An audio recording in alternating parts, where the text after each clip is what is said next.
உளுந்தூர்பேட்டை சட்டமன்ற தொகுதி திருநாவலூர் கிழக்கு ஒன்றிய அவசர செயற்குழு ஆலோசனை கூட்டமானது திருநாவலூர் கிழக்கு ஒன்றிய கழக செயலாளர் ஜி. ஆர். வசந்தவேல் அவர்கள் தலைமையில் இன்று திருநாவலூர் கிழக்கு ஒன்றிய கட்சி அலுவலகத்தில் நடைபெற்றது.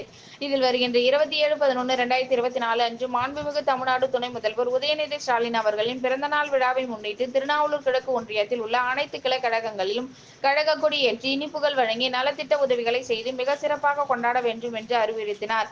கழக தலைவரின் ஆணைப்படி 2026 சட்டமன்ற தேர்தலில் திமுக கூட்டணி 200 தொகுதிகளுக்கு மேல் வெற்றி பெற பாடுபட வேண்டும். நம் திராவிட மாடல் அரசின் சாதனைகள் மற்றும் திட்டங்கள் மக்களிடத்தில் கொண்டு சேர்க்கும் விதமாக அவரவர் பகுதிகளில் வீடு வீடாக சென்று பொதுமக்களிடம் கழக அரசின் சாதனைகள் திட்டங்கள் அடங்கிய துண்டு பிரசுரங்கள் வழங்கி திண்ணை பிரச்சாரம் செய்ய வேண்டும் என்று நிர்வாகிகளுக்கு அறிவுறுத்தியும், வருகிற 24/11/2024 தேதி வாக்காளர் பட்டியலில் பெயர் சேர்த்தல், திருத்துதல் மற்றும் நீக்குதல் தொடர்பாக சிறப்பு முகாமில் வாக்குச்சாவடி முகவர்கள் உடன் கழக நிர்வாகிகளும் தீவிரமாக ஈடுபட வேண்டும் என்று பல்வேறு கழக ஆட்பணிகள் குறித்தும் ஆலோசனைகள் வழங்கினார்.